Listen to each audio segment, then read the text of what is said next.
Milí misijní priatelia, srdečne vás vítam v našom misijnom magazíne. Po dlhšom čase sa vám opäť ozývam. Dnes tu mám medzi nami hostku Janku Masárovú, ktorá pochádza z Lisice pri Žiline, okres Žilina, a pôsobí v Ugande na misiách ako misijná dobrovoľníčka. Janka, tak vitajte. Ďakujem veľmi pekne. Dobrý deň, ahojte.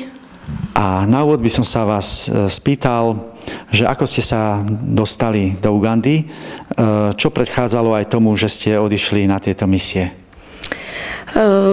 Začnem teda tou poslednou otázkou. Začalo to asi tým, že aj v našej rodine boli teda nejaké ťažšie situácie a už dlhšie, už od 18 rokov som chcela vycestovať do Afriky. To bolo teda v 18 som si prvýkrát začala nejak vyhľadávať nejaké programy, ktoré posielajú takto dobrovoľníkov, a stále som to odkladala najskôr, že škola, dorobím si vysokú školu, potom po škole už pôjdem, ale po škole sa naskytla pracovná príležitosť, tak som nešla, a po týchto udalostiach, čo sa v rodine stali, som si povedala, že idem konať, že život mi len tak uniká pomedzi prsty, že idem si plniť sny, tak som poslala žiadosť do Slovenskej katolíckej charity a odtedy sa začali nejak diať veci, ale nebolo toto prvé, kde som začala. Kontaktovala som Martina Cingela, misionára v Kenii. Tomu som teda napísala a vraj Martin, idem do Kenie, že či nepozná nejaký detský domov, kde by som sa mohla povenovať deťom na chvíľu.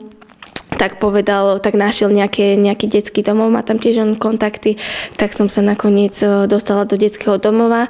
Tam som strávila 2 týždne, potom v takej jednej rodine, kde som bývala, tak tam sa otváral tiež taký projekt, tiež fungujúci vďaka Martinovi, a tak tam som pomáhala tiež, dokopy som bola 1,5 mesiaca v Kenii, a už vlastne tam som mala pohovor so Slovenskou katolíckou charitou na dobrovoľníka do Ugandy alebo do Rwandy. Ako ste sa pripravovali na tú Ugandu, že v čom spočívala tá príprava, ako dlho trvala vaša príprava, kým ste konečne vycestovali? Mali sme 2 také víkendové prípravné stretnutia na charite v Bratislave cez Slovenskú katolícku charitu, a rozprávali nám aj o svedectve nejakí bývalí dobrovoľníci, ako tam ten život funguje, že na čo sa pripraviť, čo tam nie je, čo tam je, čo môžeme my zase získať a čo my môžeme tým ľuďom odovzdať. A po týchto stretnutiach sme teda, aj po tom prvom prípravnom stretnutí to bolo také, že veľa takých informácií, že možno ten dobrovoľník začne vtedy uvažovať, že či je na to pripravený alebo nie, keď už vidí, že čo všetko to obnáša. A tam teda po tom prvom prípravnom stretnutí zredukovali znova tie počty tých dobrovoľníkov, a tí sa potom zase dostali do ďalšieho kola, no a potom z toho už vybrali 4 dobrovoľníkov, 2 dievčatá do Rwandy a mňa spolu s mojou dobrovoľníčkou Silviou do Ugandy. Ako dlho už ste tam? Ako tam pôsobíte? Odišli sme v júni 2023 a prišla som teraz v decembri, takže pol roka, necelý pol rok to bol, a pôjdem teraz zase naspäť, bo boli nejaké veci s vízami, musela som sa vrátiť, aby mi teda mohli predĺžiť ten pobyt, takže hneď sa vrátim naspäť, keď to bude možné. Už viete aj, že na ako dlho tam budete, ako plánujete tam dlho zostať? Ak to bude pozerať aj moja rodina, tak neviem, čo povedať, lebo akože pripravujem ich aj teraz.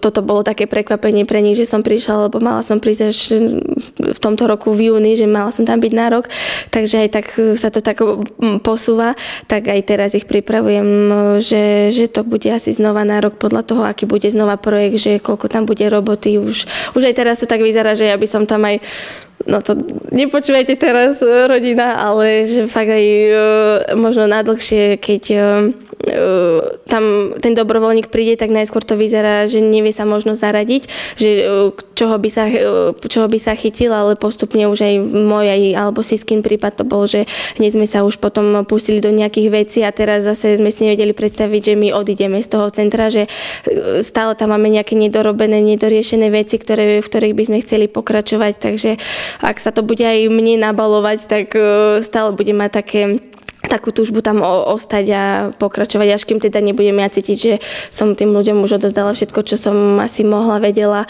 a to bude asi taký môj konečný bod, keď si poviem, že tak už som odozdala, dala zo seba to, čo som mala a asi vtedy sa rozhodnem, že s tým skončím. Čo vás tak v Ugande prekvapilo, že Uganda je pre nás možno taká neznáma krajina, že vy keď ste tam prišli, čo bolo pre vás také silné? Taký prvý kultúrny šok asi som zažila najskôr v Kenii. Už som vďaka tej Kenii som vedela, že do čoho už do Ugandy cca idem, že už ma tak veľmi neprekvapovali nejaké situácie na cestách, čo som videla, alebo tá srdečnosť tých ľudí, alebo to vrúcne privítanie, lebo fakt to v každej rodine, ktorú som navštívila aj v Kenii alebo v Ugande, tak to tým ľudia žijú, naozaj vítajú aj s tým malom, čo oni možno majú, tak sa podelia a naozaj sú veľmi radi, keď ich človek príde pozrieť. Takže tam bol kultúrny šok za kultúrnym šokom, ale asi teda, keď začnem teda s tou Keňou, tak asi to, že tí ľudia sú naozaj, je to jeden zo stereotypov, čo sa šíri o Afričanoch, že sa stále usmievajú.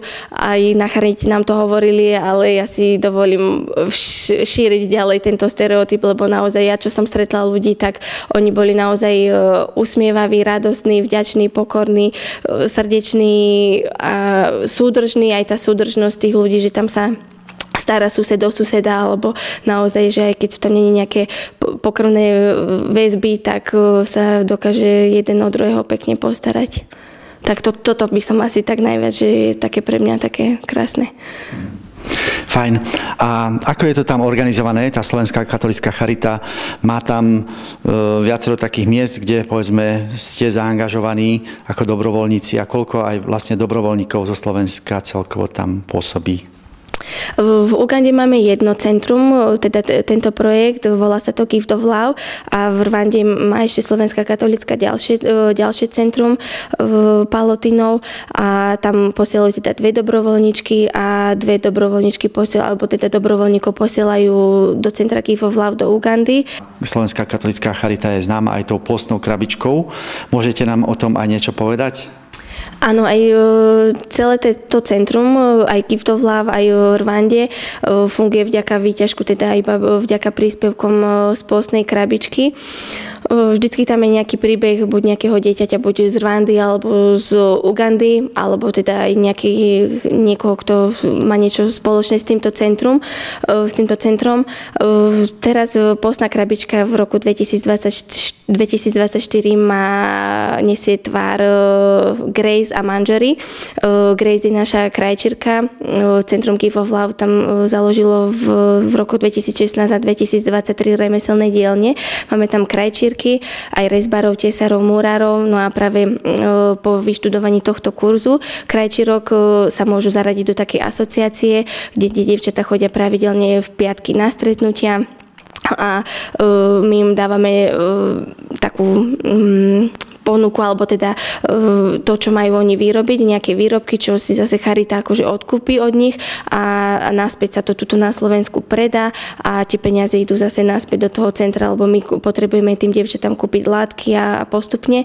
No a táto Grace je práve to jedno dievča z tejto asociácie, má dceru Manžoru a Briana a ona sa stala teda tvárou pôstnej krabičky 2024, tak môžu potom, je tam aj teraz taká aktivita pre deti, pôstna výzva, ktorú sme tiež s Charitou navrhli s PR manažerom, tak budem rada, ak sa deti zapoja do tejto pôstnej výzvy, že nie sú tam zase také žiadne ťažké výzvy a je to možno taká cesta, ako si deti vedia tiež možno spraviť trošku takú cestu bližšie k Bohu a nejaký vzťah možno trošku lepšie vybudovať. Nemusí to byť odopieranie zrovna sladkosti, ale stačí aj nejaká modlitba ráno, možno niektoré deti zabúdajú aj na modlitbu, tak sú tam aj takéto úlohy, že ísť pomodliť sa alebo urobiť nejaký dobrý skutok alebo potešiť niekoho, umyť riad napríklad a takéto, takže budem rada, ak sa zapoja aj deti, aj dospelí.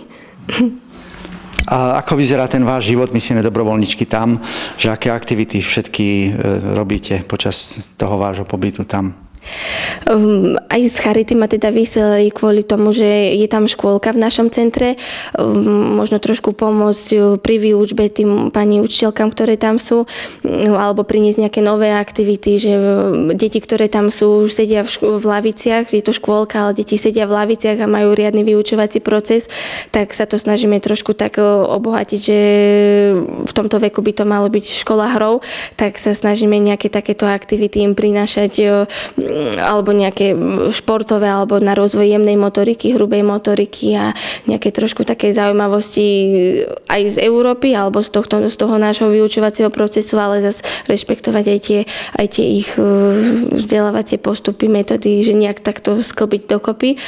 Takže to sa venujem škôlke, väčšinu času som teda do obeda v škôlke, o 12. deti odchádzajú, potom sa aj tie naše malé deti, ktoré aj sú v centre, vracajú z tej škôlky, tak im nejaký taký poobedný program alebo doučovanie sa snažím pripraviť, nejaké matematické, také tiež škola hrou aktivity, niečo s kamienkami a nejaké hry a potom zase nejakú prácu v office, keď potrebujeme vyriešiť nejaké veci, buď s manažmentom na Slovensku alebo nejaké iné veci a potom zase aj tieto stretnutia, čo máme s krajčírkami, nejaké nové dizajny tých výrobkov a potom zase po večer máme večerné doučovanie tých starších detí a keď sú zase prázdniny, tak ten rozvrh toho aj ten náš deň vyzerá úplne ináč, každý deň je iný. Ja ho teda začínam aj niekedy so Siskou aj s deťmi svetou omšou o 7 ráno a potom sa to ten deň tak rozbieha o 8 naraňajkujeme sa a ideme sa, potom sa každá rozplynie po centre a každá si robí to svoje. No a keď sú prázdniny, tak ten program je zase úplne iný, lebo deti sú tiež už v centre a buď ideme niekedy na pole arašidy vyberať, alebo kosíme trávu, slešujeme, alebo im nejaké súťaže športové vyrábame, alebo vyrábame ružence v nedeľu, modlíme sa a je tých aktivít veľmi veľa. Dobre. Stretli ste tam aj nejakých misionárov verbistov v Ugande? Mali ste možnosť stretnúť nejakých misionárov? V Ugande nie, v Ugande som nestretla. Keď sme mali sme prvú časť pútnikov, teda prvýkrát Slovenská katolícka charita zorganizovala púť do Ugandy.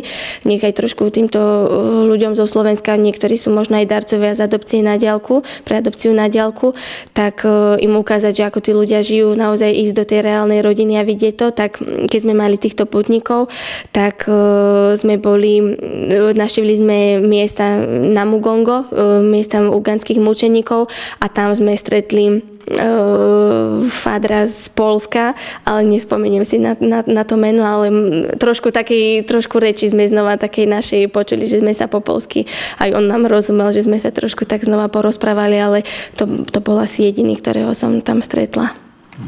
Iba v Keni áno, no Martina, ešte potom Petra, ale to je iba týchto.